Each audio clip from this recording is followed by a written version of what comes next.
Okay, welcome back, everybody, and a warm welcome to Team World. Great to have you guys in here for your press conference. And just to name check everybody, it's a warm welcome to our captain, John McEnroe, his vice captain, Patrick McEnroe, and to Taylor Fritz, Francis Tiafoe, Ben Shelton, Alejandro Tabilo, Francisco Cerundolo, and Thanasi Kokkinakis. And let me start with you, John. Good to be back as we look potentially to a three-peat for Team World. How do you feel about that? That sounds like an incredible thing. And, you know, since this is my last year and it's been a blast, it would be amazing to go out in style. So we're going to go out in guns blazing. We got a great group, and there's a lot of energy in that building right now, and there's going to even be more over the weekend. So we're pumped up to give it our best shot. And if they lose, don't lose for me on my last one, okay? That's all I'm saying. Patrick, are you used to that kind of pressure from your older brother? I've been hearing that for many years. So yes, but it's been an honor for me. Thank you to my brother for having me as his right-hand man for these amazing years with Laver Cup, and thanks to the guys on the team. It's just been an absolute privilege. So we're super excited for the weekend. Well, let me start with the players. Taylor, first up, highest ranked in the team now, coming off a sensational run at the US Open. Have you had a little time now to reflect on those couple of weeks? And the second part to this question is, I asked Alexander Zverev about who was going to lead their team. He said they didn't need a leader. Would that be something that you would like to take on in your team? I mean, for that part of the question, no. Like John's our leader. It's always like that, and it's always going to be like that. The captain's always in charge, and in this competition, it's just up to each of us to do our part to get the points. You know, one person can't win it. You know, everyone's got a job to do. And then to the first part of the question, it was nice. I had, you know, a couple of days off, relax, just enjoy some time off after a long 2 weeks, and then started to get back into it a couple of days before, and then some good practices here, and, you know, getting myself ready to go for this weekend.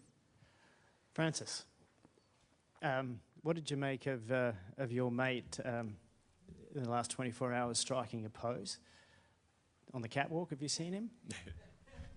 Yeah, no, he actually looked really good, honestly. Pause. It's crazy. No, he did really well, honestly. I wanted to clown him, but couldn't. I mean, he opened it up too, so that's never easy. Obviously, you don't know the direction you're going while you're walking, so it's he did really well, and it all came out really good, and it looked really good on social media. So well done. On the tennis front, has it been a good feeling for you to get back in the groove and be playing such good tennis? Yeah, definitely feels good to be playing, you know, really well again, and obviously. Yeah, it was a tough stint there for a while, but it feels good. It feels good to be here once again, you know, alongside a ton of great players, and yeah, so let's get another one. Ben, back again after a successful run in Vancouver last year. And one of the things when we sit in broadcast and we watch is the Laver Cup brings a little bit of that feeling of what a college team is like. It's a united front. How much have you enjoyed doing that in a professional environment? Yeah, it's a lot of fun for me. Pro tennis is a lot different from college tennis. Usually everything's on your own shoulders, so it's nice to be able to rely on your teammates sometimes. And Team World, we got a lot of guys that are reliable, especially Taylor Fritz. You know, that guy's solid as a rock. Yeah, crazy, blazing. But yeah, I think it's a special event for me to be a part of, and I'm just grateful that 2 years straight I got to come out here and compete, because I love the team atmosphere, and I love cheering on my guys and competing when I got guys cheering for me on the sidelines. Alejandro, an opportunity for you to be in a first Laver Cup.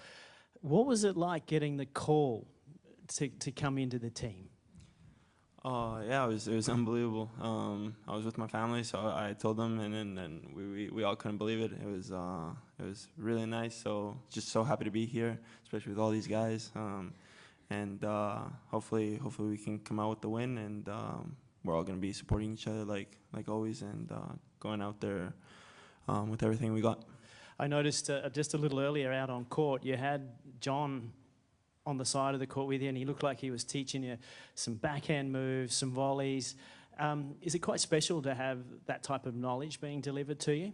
Yeah, it's pretty surreal. I mean, with legend in the sport like he is, giving us tips and everything, it's nice, and obviously gonna try and use that for the rest of my career, and it's definitely gonna help this week, and hopefully for the whole year, the rest of the year.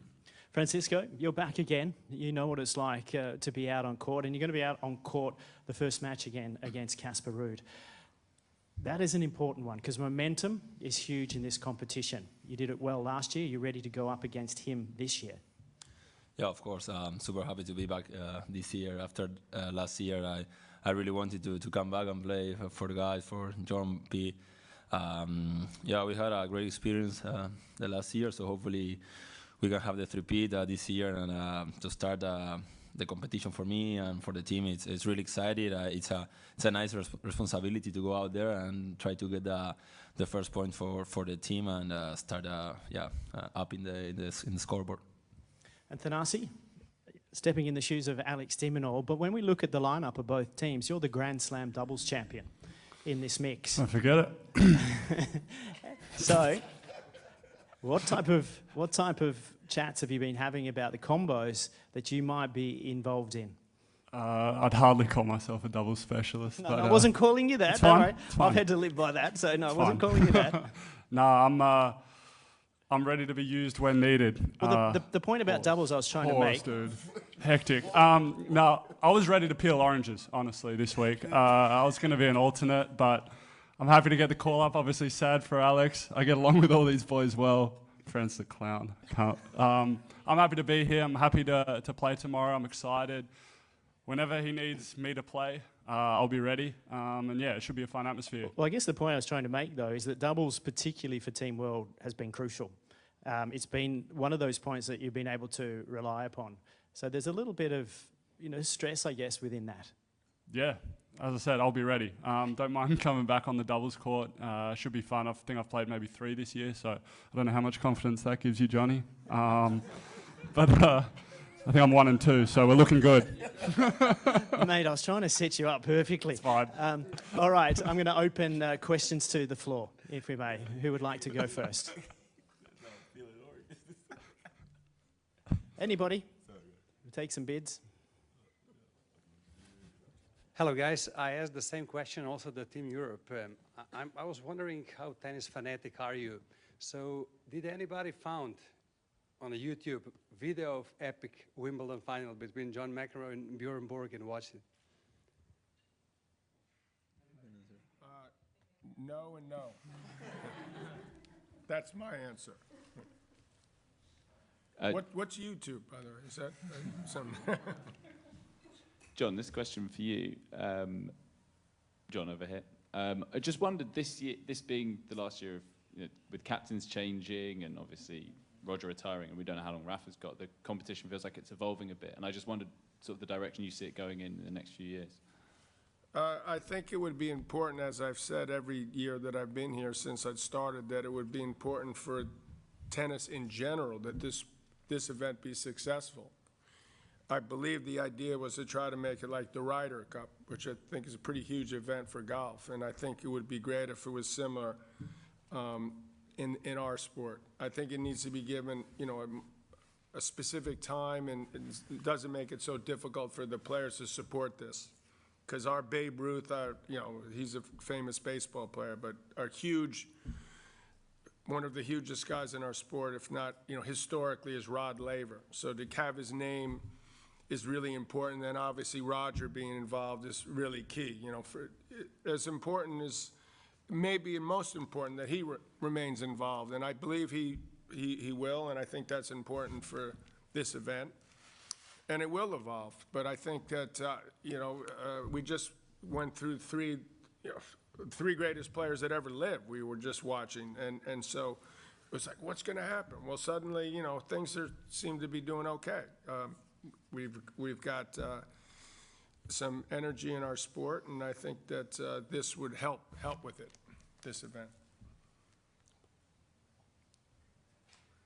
This is to John and to Patrick. This being your last year steering Team World, what would you say has been the highlights for you two with Laver Cup, and what would you advise Andre taking over? Well,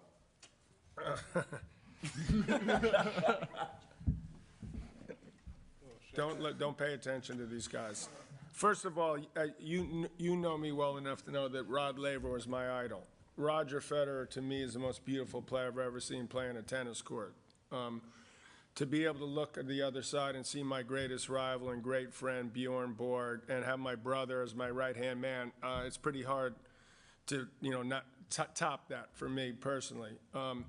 Without a doubt, when Francis won that final point in London, would be the greatest moment in, the history for me. I'll let Patrick finish, but that, when we finally got, I was starting to honestly feel like the Washington Generals, with the Globetrotters, and none of us wanted to feel that. So that was an incredible, incredible moment, and we carried that through last year, and now we have a chance to, go out unbelievably, like 3 in a row. So that would be incredible.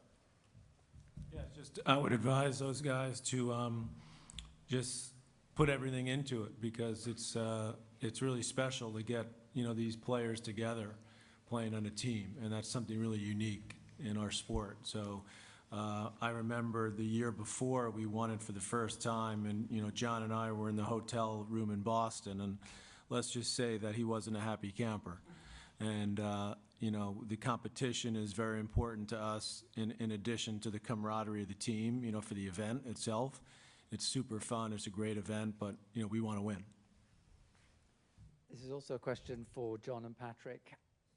Drawing on your experience as captains, but not just Laver Cup, but also Davis Cup, sometimes we see that a team is bigger than the sum of its parts. How much can the team spirit compensate for the fact that, obviously I asked this question with the fact that the European teams have a higher rankings in this particular Laver Cup. How much can team spirit compensate for differences on paper? I believe that every one that we've played, that 9 of the top 10 have been Europeans. So I think that team spirit, I'm glad you brought that up, because I think that's something that has helped carry us eventually to victory and kept us really close in others. So it's an excellent point. It's very true, and I think you can lift each other up. And I forgot to answer your other part as far as Andre. Andre will bring something different to the table. I'm more sort of, hopefully, inspirational leader in a way. I'm not going to sit there Xing and O's. Andre's way more analytical. He'll bring, something different to the table, but I think he's going to do a great job. Team Europe, when they came in, talked about their dinner last night and how important it was and the stories that were told.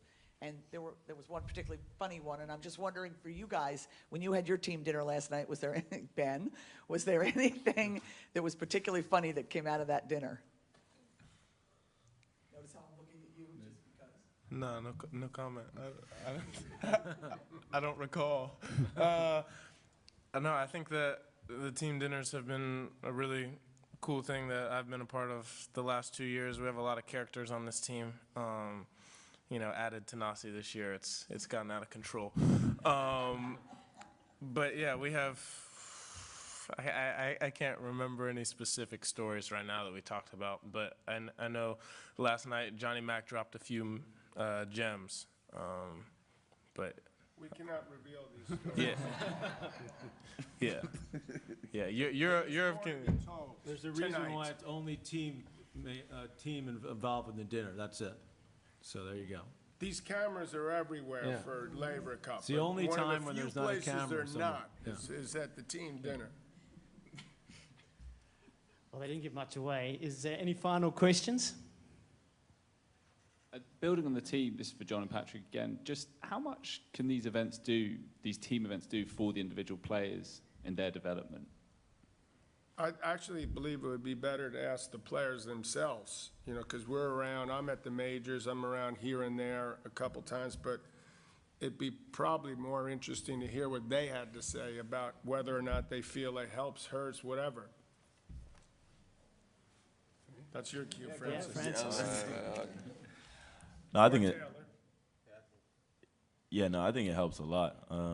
You know, playing alongside great players. You know, obviously all these guys are some of the best players in the world, and we're obviously playing against stiff competition. So I mean, it always helps, especially right after U.S. Open, and then trying to end the season strong. I think it really helps. I think having Johnny Mac and P Mac on the sides, getting their kind of insights about the game, and being around greatness, obviously that helps. And it's just a great event. I think it brings everybody together, and you display obviously the new talents that are out here, because it's a different show now. It's not the big three that everyone speaks about. So I think it's all great, and everyone enjoys it and comes back for a reason.